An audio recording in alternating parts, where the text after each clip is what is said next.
So ನಾನು ಹಿಂದಿನ ವಿಡಿಯೋದಲ್ಲಿ ಒಂದು ಗುಡ್ ನ್ಯೂಸ್ ಅನ್ನ ಹೇಳಿದೆ, ಬಟ್ ಈ ವಿಡಿಯೋದಲ್ಲಿ ಅದಕ್ಕಿಂತ ಭರ್ಜರಿ ಗುಡ್ ನ್ಯೂಸ್ ಬಂದಿದೆ. ಸೊ ಏನಪ್ಪಾ ಗುಡ್ ನ್ಯೂಸ್ ಅಂತ ತಿಳ್ಕೊಬೇಕಂದ್ರೆ ವಿಡಿಯೋ ಸ್ಕಿಪ್ ಮಾಡದೆ ಕೊನೆವರೆಗೂ ನೋಡಿ ಅಂತ ಹೇಳ್ತಾ, ಸೊ ಹಾಗೆ ವಿಡಿಯೋ ಇಷ್ಟ ಆದ್ರೆ ಒಂದು ಲೈಕ್ ನ ಮಾಡಿ. ಸೊ ವಿಡಿಯೋ ಶುರು ಮಾಡಿದ್ರೆ ನೀವು ನಮ್ಮ ಯೂಟ್ಯೂಬ್ ಚಾನಲ್ಗೆ ಹೊಸಬ್ರ ಇದ್ರೆ ದಯವಿಟ್ಟು ಹೋಗಿ ಒಂದು ಸಬ್ಸ್ಕ್ರೈಬ್ ನ ಮಾಡ್ಕೊಳ್ಳಿ, ಯಾಕಂದ್ರೆ ನೀವು ಮಾಡೋ ಒಂದು ಸಬ್ಸ್ಕ್ರೈಬ್ ಇಂದ ನಮಗೂ ಮೋಟಿವೇಟ್ ಆಗುತ್ತೆ ಇದೇ ರೀತಿ ಹೆಚ್ಚಿನ ವಿಡಿಯೋಸ್ ಮಾಡಕ್ಕೆ ಅಂತ ಹೇಳ್ತಾ.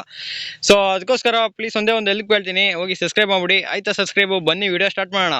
ಸೊ ಇವತ್ತು ಏನಪ್ಪಾ ಒಂದು ಅಪ್ಡೇಟ್ ಬಿಟ್ಟಿದ್ದಾರೆ, ಏನ್ ಗುಡ್ ನ್ಯೂಸ್ ಅಂದ್ರೆ, ಸೊ ಈಗ ಸೆಕೆಂಡ್ ರೌಂಡ್ ಒರಿಜಿನಲ್ ಕೌನ್ಸಿಲಿಂಗ್ ಇಂದ 25ನೇ ತಾರೀಕು ಒಳಗಡೆ ಬಿಡ್ತಾರೆ ಅಂತ ಹೇಳಿದ್ರು. ಬಟ್ ಇವಾಗ ಅವರು 100% ಇವತ್ತು 21ನೇ ತಾರೀಕು ಸಾಯಂಕಾಲ 5 ಗಂಟೆ ಒಳಗಡೆ 4 ಗಂಟೆ 5 ಗಂಟೆ ರೇಂಜ್ ಅಲ್ಲಿ ಬಿಡ್ತೀವಿ ಅಂತ 100% ಇವತ್ತೇ ಬಿಡ್ತೀವಿ ಅಂತ ಹೇಳ್ತಿದ್ದಾರೆ.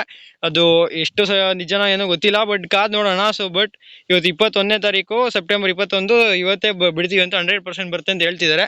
ಬಟ್ ಹಂಗೂ ಇವತ್ತಾಗಿಲ್ಲ ಅಂದ್ರೆ ನಾಳೆ ಮಾರ್ನಿಂಗ್ ಬರುತ್ತೆ ಅಂತ ಹಂಗೆ ಹೇಳಿದ್ದಾರೆ. ಬಟ್ 100% ಇವತ್ತು ಹೇಳಿದ್ದಾರೆ. ಸೊ ಸರ್ ಯಾರೆಲ್ಲ ಇಂಜಿನಿಯರಿಂಗ್ ಜಾಯ್ನ್ ಆಗ್ತಿದ್ದೀರಾ, ನೀವೆಲ್ಲ ಪೈಥಾನ್ ಆಗಿರ್ಬೋದು, ಇಲ್ಲ ಅದೇ ರೀತಿ ಹೆಚ್ಚಿನ ಪ್ರೋಗ್ರಾಮಿಂಗ್ ಲ್ಯಾಂಗ್ವೇಜಸ್ ಮೇಲೆ ವಿಡಿಯೋಸ್ ಬರ್ತಿದೆ ನಮ್ಮ ಚಾನಲ್ ಅಲ್ಲಿ. ಸೊ ನೀವು ಅದನ್ನ ನೋಡಿ ಫ್ರೀಯಾಗಿ ನಿಮ್ಮ ಸ್ಕಿಲ್ಸ್ ನ ಡೆವಲಪ್ ಮಾಡ್ಕೋಬಹುದು. ಸೊ ಅದರಿಂದ ನೀವು ಸಬ್ಸ್ಕ್ರೈಬ್ ಮಾಡಿ ಇಟ್ಕೊಂಡಿದ್ರೆ ನಿಮಗೆ ಕ್ವಿಕ್ ಆಗಿ ನೋಟಿಫಿಕೇಶನ್ ಬರುತ್ತೆ, ಅವಾಗ ನೀವು ಮೊದಲು ನೋಡಬಹುದು ವಿಡಿಯೋ ಅಂತ ಹೇಳ್ತಾ.